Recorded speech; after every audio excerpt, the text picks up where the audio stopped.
وَلَقَدْ آتَيْنَا مُوسَى الْكِتَابَ فَاخْتُلِفَ فِيهِ وَلَوْلَا كَلِمَةٌ سَبَقَتْ مِنْ رَبِّكَ لَقُضِيَ بَيْنَهُمْ وَإِنَّهُمْ لَفِي شَكٍّ مِّنْهُ مُرِيبٍ۔ اس سے پہلے ہم نے موسیٰ کو کتاب دی تھی اور اس کے معاملے میں بھی یہی اختلاف ہوا تھا۔ اگر تیرے رب نے پہلے ہی ایک بات طے نہ کر دی ہوتی تو ان اختلاف کرنے والوں کے درمیان فیصلہ چکا دیا جاتا، اور حقیقت یہ ہے کہ یہ لوگ اس کی طرف سے سخت اضطراب انگیز شک میں پڑے ہوئے ہیں۔ یہی اختلاف ہوا تھا، یعنی کچھ لوگوں نے اسے مانا تھا اور کچھ مخالفت پر تل گئے تھے۔ فیصلہ چکا دیا جاتا۔ اس ارشاد کے دو مفہوم ہیں۔ ایک یہ کہ اگر اللہ تعالیٰ نے پہلے ہی یہ طے نہ کر دیا ہوتا کہ لوگوں کو سوچنے سمجھنے کے لیے کافی مہلت دی جائے گی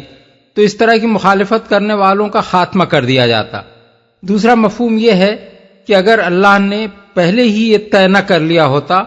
کہ اختلافات کا آخری فیصلہ قیامت کے روز کیا جائے گا تو دنیا ہی میں حقیقت کو بے نقاب کر دیا جاتا اور یہ بات کھول دی جاتی کہ حق پر کون ہے اور باطل پر کون۔ شک میں پڑے ہوئے ہیں۔ اس مختصر سے فقرے میں کفار مکہ کے مرض کی پوری تشخیص کر دی گئی ہے۔ اس میں بتایا گیا ہے کہ وہ قرآن اور محمد صلی اللہ علیہ وسلم کی طرف سے شک میں پڑے ہوئے ہیں اور اس شک نے ان کو سخت خلجان اور اضطراب میں مبتلا کر رکھا ہے۔ اس کا مطلب یہ ہے کہ بظاہر تو وہ بڑے زور شور سے قرآن کے کلام الہی ہونے اور محمد صلی اللہ علیہ وسلم کے رسول ہونے کا انکار کرتے ہیں، لیکن در حقیقت ان کا یہ انکار کسی یقین کی بنیاد پر نہیں ہے، بلکہ ان کے دلوں میں شدید تذبذب برپا ہے۔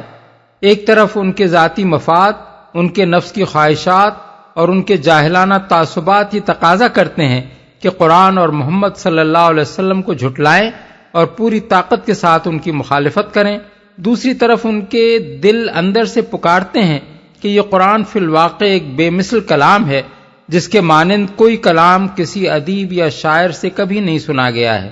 نہ کوئی مجنون دیوانگی کے عالم میں ایسی باتیں کر سکتا ہے، نہ کبھی شیاطین اس غرض کے لیے آ سکتے ہیں کہ لوگوں کو خدا پرستی اور نیکی و پاکیزگی کی تعلیم دیں۔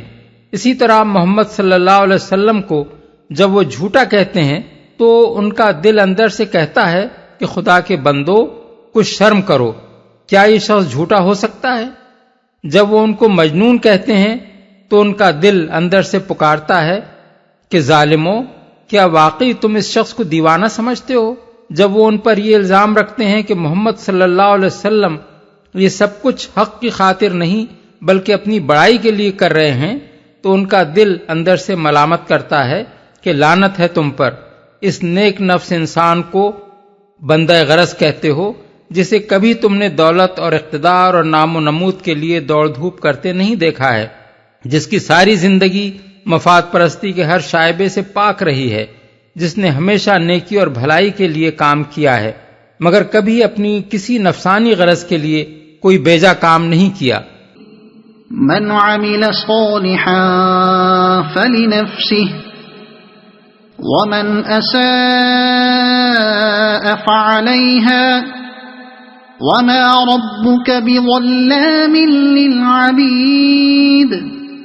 جو کوئی نیک عمل کرے گا اپنے ہی لیے اچھا کرے گا، جو بدی کرے گا اس کا وبال اسی پر ہوگا، اور تیرا رب اپنے بندوں کے حق میں ظالم نہیں ہے۔ یعنی تیرا رب کبھی یہ ظلم نہیں کر سکتا کہ نیک انسان کی نیکی ضائع کر دے اور بدی کرنے والوں کو ان کی بدی کا بدلہ نہ دے۔ الیہ یرد علم الساعة وما تخرج من ثمرات من اکمامها وما تحمل من انثى ولا تضع الا بعلمه وَيَوْمَ يُنَادِيهِمْ أَيْنَ شُرَكَائِي قَالُوا آذَنَّاكَ مَا مِنَّا مِن شَهِيدٍ۔ اس ساعت کا علم اللہ ہی کی طرف راجع ہوتا ہے،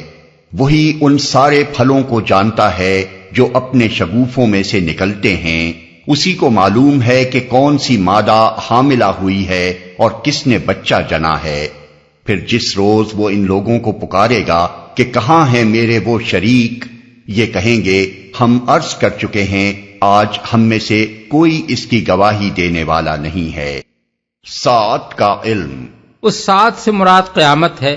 یعنی وہ گھڑی جب بدی کرنے والوں کو ان کی بدی کا بدلہ دیا جائے گا اور ان نیک انسانوں کی داد رسی کی جائے گی جن کے ساتھ بدی کی گئی ہے۔ راجع ہوتا ہے،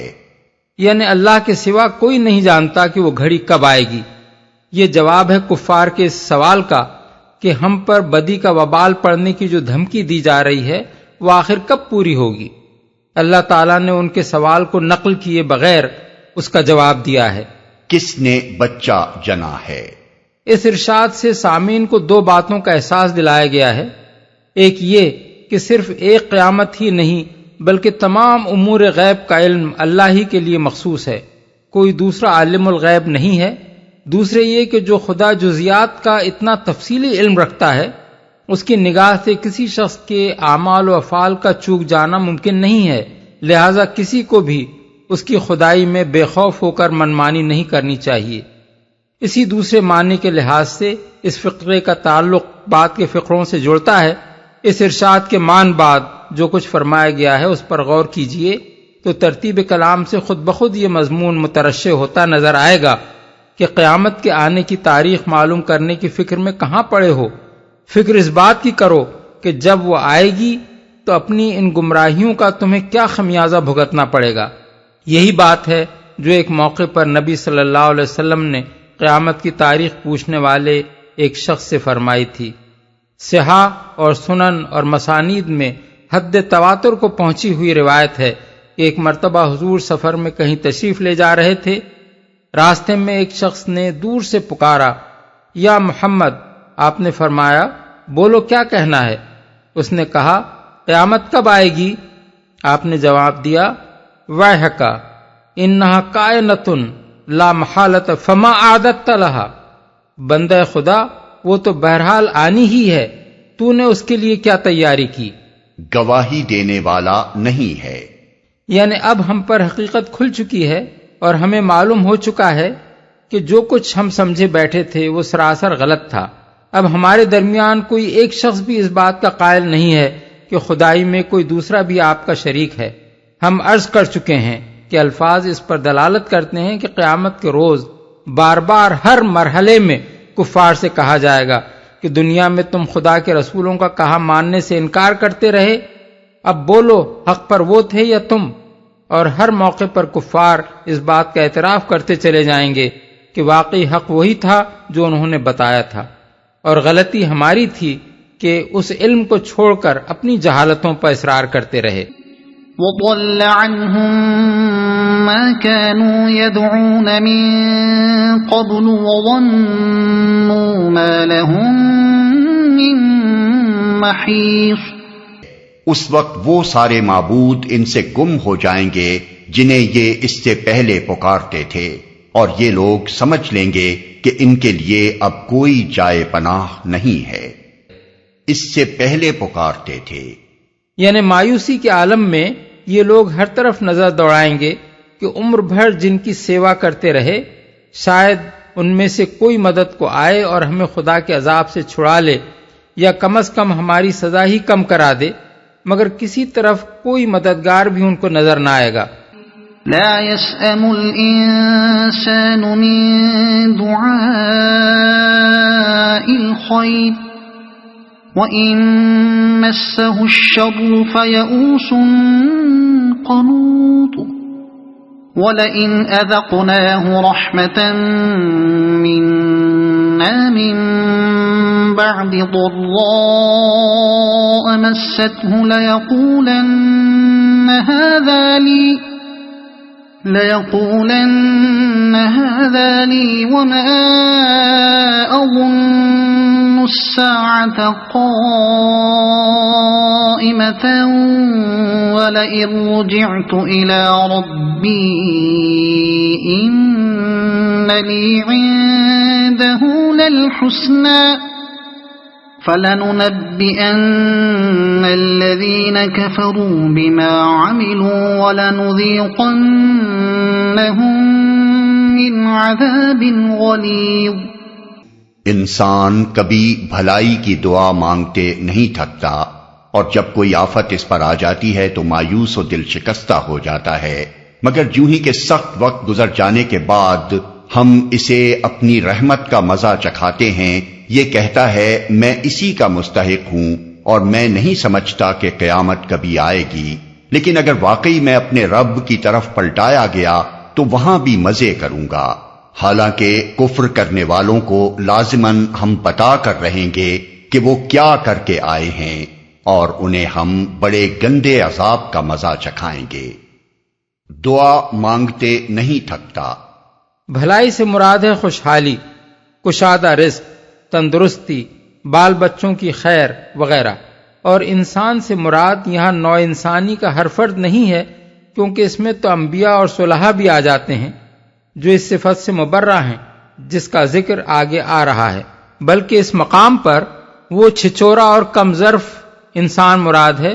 جو برا وقت آنے پر گڑگڑانے لگتا ہے اور دنیا کا عیش پاتے ہی آپے سے باہر ہو جاتا ہے۔ چونکہ نوع انسانی کی اکثریت اسی کمزوری میں مبتلا ہے، اس لیے اسے انسان کی کمزوری قرار دیا گیا ہے۔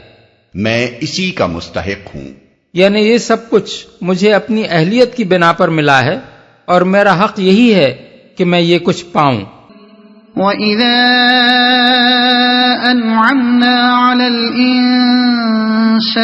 أَعْرَضَ وَنَأَىٰ بِجَانِبِهِ وَإِذَا مَسَّهُ الشَّرُّ فَذُو دُعَاءٍ عَرِيضٍ۔ انسان کو جب ہم نعمت دیتے ہیں تو وہ منہ پھیرتا ہے اور اکڑ جاتا ہے، اور جب اسے کوئی آفت چھو جاتی ہے تو لمبی چوڑی دعائیں کرنے لگتا ہے، اکڑ جاتا ہے۔ یعنی ہماری اطاعت و بندگی سے منہ موڑتا ہے اور ہمارے آگے جھکنے کو اپنی توہین سمجھنے لگتا ہے۔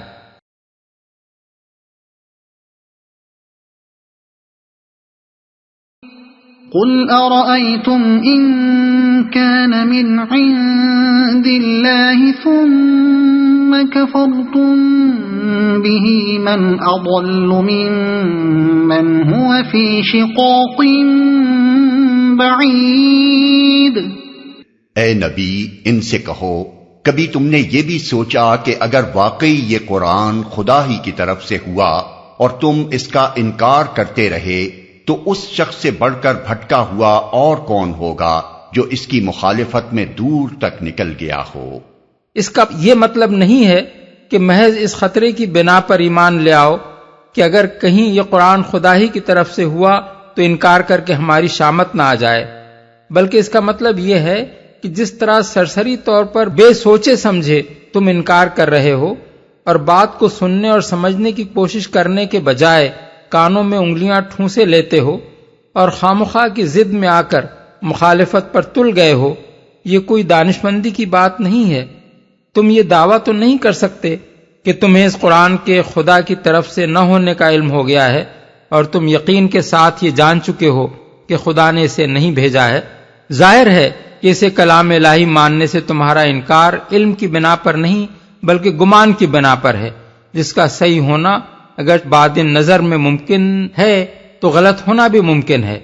اب ذرا ان دونوں قسم کے امکانات کا جائزہ لے کر دیکھ لو۔ تمہارا گمان فرض کرو کہ صحیح نکلا تو تمہارے اپنے خیال کے مطابق زیادہ سے زیادہ بس یہی ہوگا کہ ماننے والے اور نہ ماننے والے دونوں یکساں رہیں گے، کیونکہ دونوں ہی کو مر کر مٹی میں مل جانا ہے،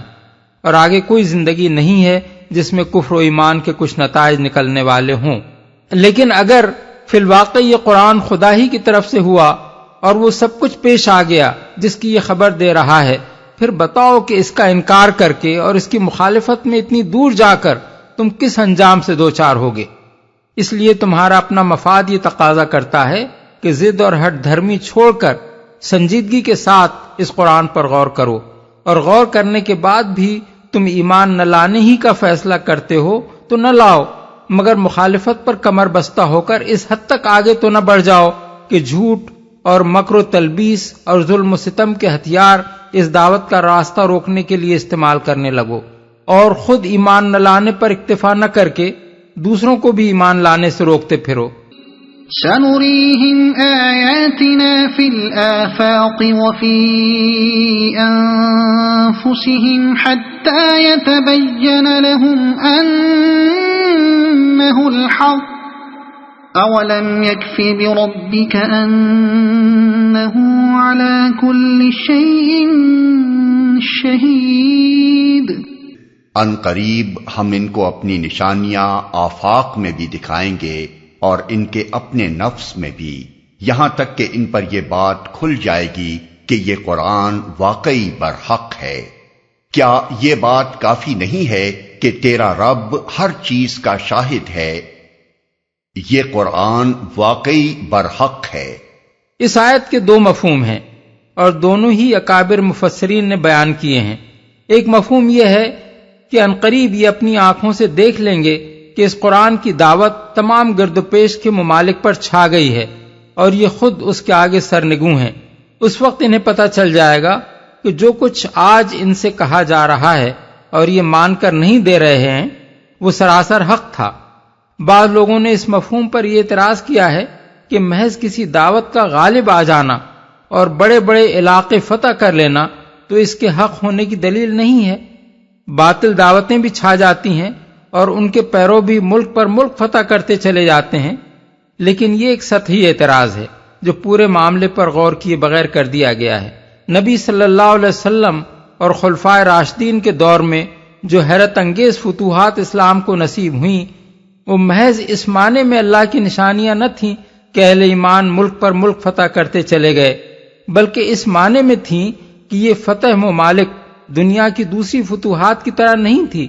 جو ایک شخص یا ایک خاندان یا ایک قوم کو دوسروں کی جان و مال کا مالک بنا دیتی ہیں اور خدا کی زمین ظلم سے بھر جاتی ہے۔ اس کے برعکس یہ فتح اپنے جلوں میں ایک عظیم الشان مذہبی، اخلاقی، ذہنی و فکری، تہذیبی و سیاسی اور تمدنی و معاشی انقلاب لے کر آئی تھی، جس کے اثرات جہاں جہاں بھی پہنچے انسان کے بہترین جوہر کھلتے چلے گئے اور بدترین اوصاف دبتے چلے گئے۔ دنیا جن فضائل کو صرف تارک الدنیا درویشوں اور گوشے میں بیٹھ کر اللہ اللہ کرنے والوں کے اندر ہی دیکھنے کی امید رکھتی تھی اور کبھی یہ سوچ بھی نہ سکتی تھی کہ کاروبار دنیا چلانے والوں میں بھی وہ پائے جا سکتے ہیں، اس انقلاب نے وہ فضائل اخلاق، فرما رواؤں کی سیاست میں، انصاف کی کرسی پر بیٹھنے والوں کی عدالت میں، فوجوں کی قیادت کرنے والے سپہ سالاروں کی جنگ اور فتوحات میں، ٹیکس وصول کرنے والوں کی تحصیلداری میں اور بڑے بڑے کاروبار چلانے والوں کی تجارت میں جلوہ گر کر کے دکھا دیے۔ اس نے اپنے پیدا کردہ معاشرے میں عام انسانوں کو اخلاق و کردار اور طہارت و نظافت کے اعتبار سے اتنا اونچا اٹھایا کہ دوسرے معاشروں کے چیدہ لوگ بھی ان کی سطح سے فروتر نظر آنے لگے۔ اس نے اوہام و خرافات کے چکر سے نکال کر انسان کو علمی تحقیق اور معقول طرز فکر و عمل کی صاف شاہراہ پر ڈال دیا۔ اس نے اجتماعی زندگی کے ان امراض کا علاج کیا جن کے علاج کی فکر تک سے دوسرے نظام خالی تھے، یا اگر انہوں نے اس کی فکر کی بھی تو ان امراض کے علاج میں کامیاب نہ ہو سکے۔ مثلا رنگ و نسل اور وطن و زبان کی بنیاد پر انسانوں کی تفریق، ایک ہی معاشرے میں طبقات کی تقسیم اور ان کے درمیان اونچ نیچ کا امتیاز اور چھوت چھات، قانونی حقوق اور عملی معاشرت میں مساوات کا فقدان، عورتوں کی پستی اور بنیادی حقوق تک سے محرومی، جرائم کی کثرت، شراب اور نشہ آور چیزوں کا عام رواج، حکومت کا تنقید و محاسبے سے بالاتر رہنا، عوام کا بنیادی انسانی حقوق تک سے محروم ہونا، بین الاقوامی تعلقات میں معاہدات کی بے احترامی، جنگ میں وحشیانہ حرکات اور ایسے ہی دوسرے امراض۔ سب سے بڑھ کر خود عرب کی سرزمین میں اس انقلاب نے دیکھتے دیکھتے طوائف الملوکی کی جگہ